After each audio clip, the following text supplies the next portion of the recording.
இன்னைக்கு வீடியோவில் இந்த சாக்லேட் கேக் தான் எப்படி செய்யுதுன்னு பார்க்க போகிறோம். இந்த ஸ்பாஞ்சியான சாக்லேட் கேக் எப்படி செய்யுதுன்னு பார்க்கலாமா? Welcome to cook with three channel. நம்ம சேனலில் பார்க்கறதுக்கு முன்னாடி மறக்காமல் சப்ஸ்கிரைப் பண்ணிக்கோங்க. அப்படியே பெல் பட்டனையும் கிளிக் பண்ணிக்கோங்க. அப்போ தான் நான் போடுற எல்லா வீடியோஸும் உங்களுக்கு வரும். வாங்க வீடியோக்குள்ளே போகலாம். ஃபஸ்ட்டு நம்ம வந்து கேக் செய்கிறதுக்கு வந்துட்டு ஒரு பேன் எடுத்துக்கிறோம்.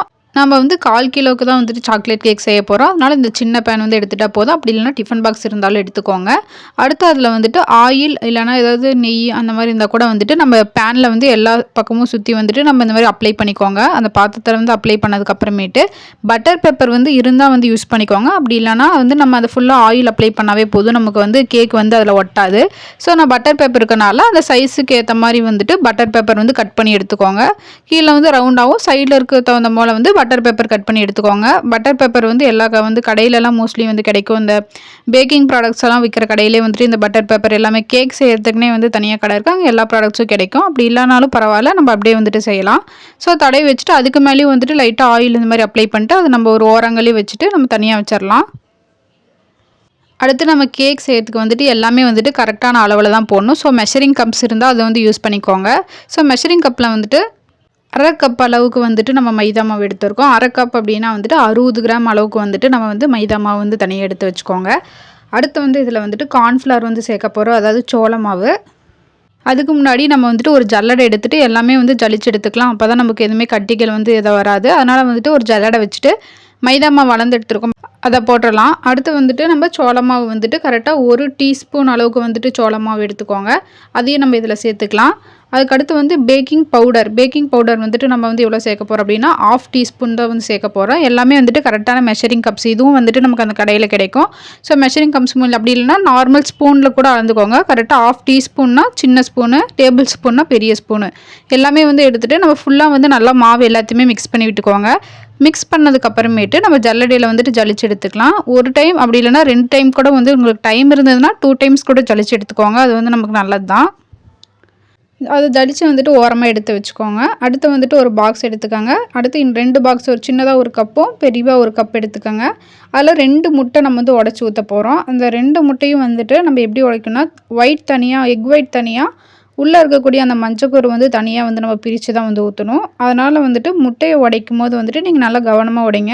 அப்படி இல்லை ஃபஸ்ட் டைம் உடைக்கிறீங்க அப்படின்னா ஃபஸ்ட்டு வந்து சின்னதாக ஒரு ஹோல் போட்டு அதில் வந்து எக் ஒயிட்டை தனியாக பிரித்து எடுத்துக்கோங்க. அதுக்கப்புறம் கடைசியாக வந்துட்டு எல்லாமே வந்ததுக்கப்புறமேட்டு நடுவில் இருக்கக்கூடிய மஞ்சக்கரு வந்து நமக்கு தனியாக எடுத்துக்கலாம்.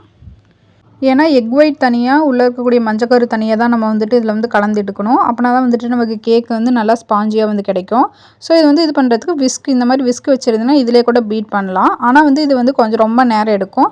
அப்படி இல்லைனா இதுவும் வந்துட்டு விஸ்க் மாதிரி தான். இது வந்து நான் வந்து மீஷோவில் வாங்கினேன். இந்த ப்ராடக்ட் வச்சு கூட நம்ம வந்துட்டு சப்போஸ் அந்த இது இல்லை பீட்டர் இல்லாதவங்க வந்துட்டு இது கூட வந்து வாங்கி நீங்கள் இந்த மாதிரி ப்ரெஸ் பண்ணிங்கன்னா நமக்கு வந்து எக் ஒயிட் வந்து நல்லா ஃபுல்லாக அடித்து வந்துடும்.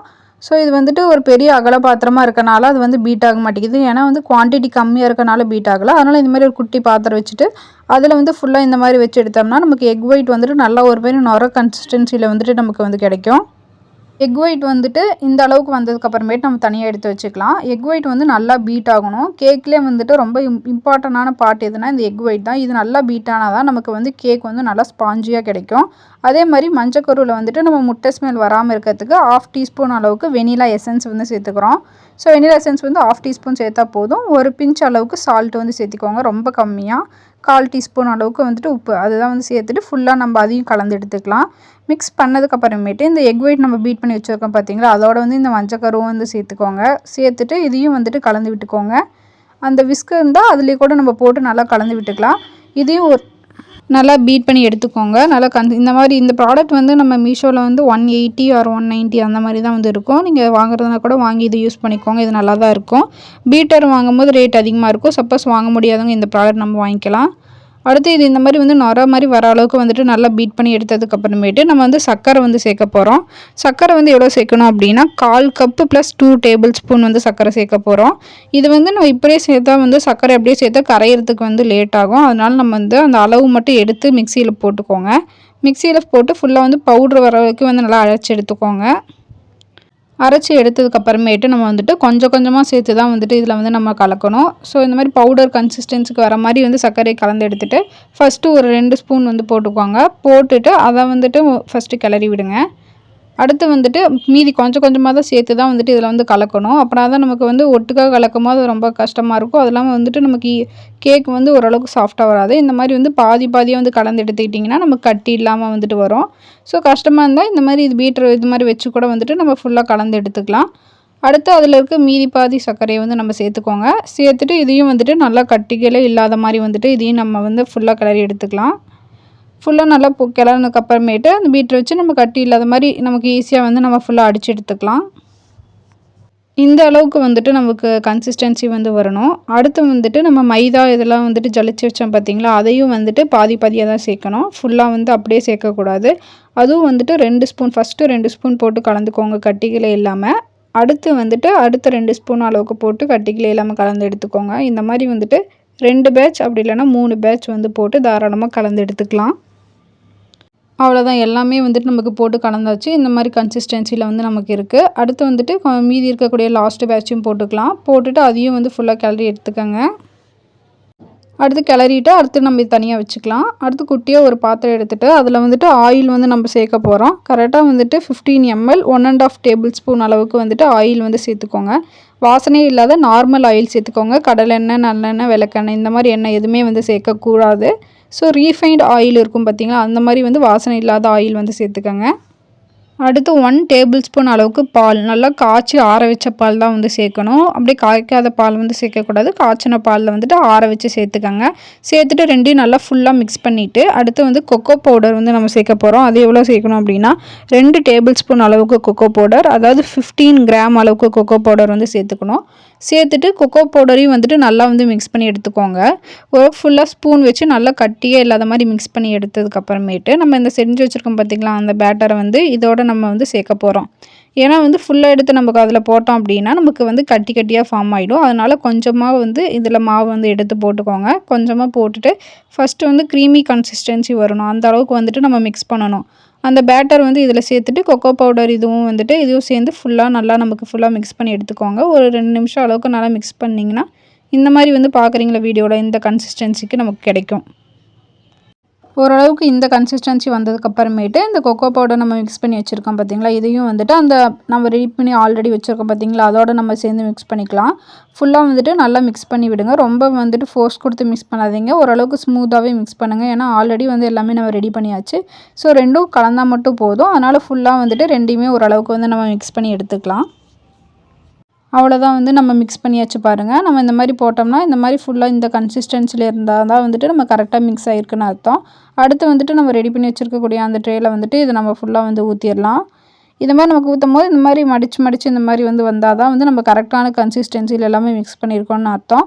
ஸோ அளவு எல்லாமே நான் சொன்ன அளவில் வந்துட்டு கரெக்டாக இடுங்க. நம்ம அளவும் வந்துட்டு நம்ம எக் எவ்வளோ பீட் பண்ணுறோன்னு பொறுத்து தான் நமக்கு கேக் வந்துட்டு எவ்வளோ ஸ்பாஞ்சியாக வரும் அண்ட் எவ்வளோ டேஸ்ட்டாக வரும் அப்படிங்கிறது நமக்கு தெரியும். ஸோ எல்லாமே வந்துட்டு இந்த மாதிரி ஃபுல்லாக வச்சு எடுத்துக்கலாம். அவ்வளோதான், நம்ம பாக்ஸில் ஊற்றுனதுக்கப்புறமேட்டு அது லைட்டாக வந்துட்டு ஒரு தட்டு தட்டிட்டு அப்படின்னா தான் நமக்கு வந்து ஏர் எதுவுமே உள்ளே போகாது. அடுத்து ஏதாவது ஒரு ஸ்டிக்கை வச்சுட்டு ஃபுல்லாக வந்துட்டு இந்த மாதிரி வந்து பண்ணிக்கோங்க. அப்போ தான் வந்துட்டு நம்ம கேக் வந்து ஓரளவுக்கு நல்லா எல்லா பக்கமும் ஈக்குவலாக நமக்கு கிடைக்கும். அப்படி இல்லைனா கேக் ஒரு பக்கம் அதிகமாக ஒரு பக்கம் கம்மியாக அந்த மாதிரி ஆகிடும். ஸோ சமமாக கிடைக்கிறதுக்காக இந்த மாதிரி வந்து ரவுண்ட் ஷேப்பில் இருக்கனால இந்த மாதிரி வந்து ஃபுல்லாக சுற்றி வந்து எடுத்துக்கோங்க. அடுத்து வந்து இதை நம்ம ஓவன் இருக்கவங்க வந்துட்டு அதில் வச்சுக்கோங்க. அப்படி இல்லாதவங்க வந்துட்டு குக்கரில் செய்ய போகிறீங்க அப்படின்னா குக்கரை வந்து அந்த 10 நிமிஷத்துக்கு முன்னாடியே ப்ரீ ஹீட் பண்ணிவிடணும். ஸோ சிம்மில் வந்து எல்லாமே வச்சுட்டு உப்பு வந்து கொட்டிக்கோங்க. அப்படி இல்லைனா மணல் இருந்தால் அதையும் கொட்டிட்டு அது மேலே ஒரு ஸ்டாண்டு வச்சுக்கோங்க. நம்ம கேக்கு வைக்கிறதுக்காக அது மேலே ஒரு ஸ்டாண்டு வச்சுட்டு நம்ம வந்துட்டு அதில் வந்து விசில் இல்லாமல் வந்துட்டு லப்பர் கண்டிப்பாக போட்டுக்கோங்க. விசில் இல்லாமல் இந்த மாதிரி மூடி வச்சுக்கலாம்.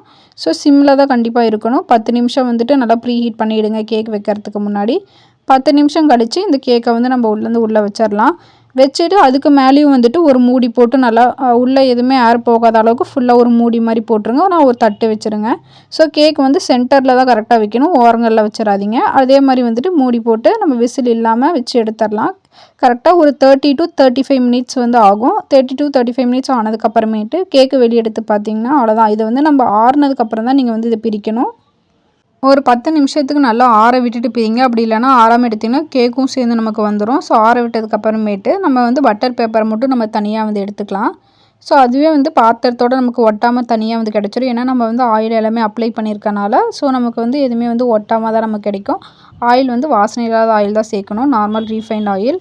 அடுத்து பேப்பர் எல்லாமே அப்படியே மெதுவாக வந்து ரிமூவ் பண்ணி எடுத்துக்கோங்க. ஸோ வந்து எல்லா சைடும் நம்ம வந்துட்டு ஃபுல்லாக பட்டர் பேப்பரை வந்து நம்ம ரிமூவ் பண்ணி எடுத்துக்கலாம். அவ்வளோதான் பாருங்கள், எவ்வளோ ஸ்பாஞ்சியாக வந்து நமக்கு கேக் வந்து ரெடி ஆயிருக்குன்னு பாருங்கள். ஸோ நம்ம முட்டை ஃபுல்லாக நல்லா பீட் பண்ணி எடுத்து வந்தோம்னா இந்த அளவுக்கு ஸ்பாஞ்சியாக வந்து நமக்கு நல்லா கேக் கிடைக்கும். ஸோ குக்கரில் செஞ்சு நமக்கு வந்து இவ்வளோ ஸ்பாஞ்சியாக வந்து கடையில் வாங்குற மாதிரி இருக்குது. ஸோ உங்கள் ஃப்ரெண்ட்ஸ்க்கு யாருக்காவது பர்த்டே வருதுன்னா இந்த மாதிரி கேக்கு நீங்களும் வீட்டில் செஞ்சு கொடுங்க. ஸோ வீட்டில் செஞ்சு நம்ம தரும்போது ரொம்ப ஸ்பெஷலான கேக்காகவும் இருக்கும், அது இல்லாமல் ரொம்ப டேஸ்ட்டாகவும் இருக்கும். ஸோ இந்த மாதிரி கேக்கை நீங்களும் வீட்டில் மறக்காமல் ட்ரை பண்ணிவிட்டு எப்படி இருக்குன்னு கமெண்ட்டில் சொல்லுங்கள். அப்படியே சாக்லேட் சிரப் இருந்தது அப்படின்னா அதையும் இந்த மாதிரி கேக்கில் வந்துட்டு லேயர் பை லேயராக நம்ம வந்து போட்டு, ஸோ நம்ம கடையில் வாங்குற ஒரு சாக்லேட் கேக் மாதிரியே வந்துட்டு சூப்பராக நமக்கு வீட்லேயும் வந்து ரெடி ஆயிரும். ஸோ சாக்லேட் சிரப் வந்துட்டு சாக்லேட்டை வாட்டரோட போட்டு நம்ம மெல்ட் பண்ணி எடுத்தோம்னா சாக்லேட் சிரப் வந்து நமக்கு ஈஸியாக ரெடி ஆகிடும். ஸோ டார்க் சாக்லேட் இருந்ததுன்னா அது வாங்கிக்கோங்க. நெக்ஸ்ட் என்ன ரெசிபி போடலாம் அப்படின்னு சொல்லிட்டு கமெண்ட்டில் சொல்லுங்கள். அப்படியே நம்ம சேனல் மறக்காமல் சப்ஸ்கிரைப் பண்ணிக்கோங்க. தேங்க்யூ.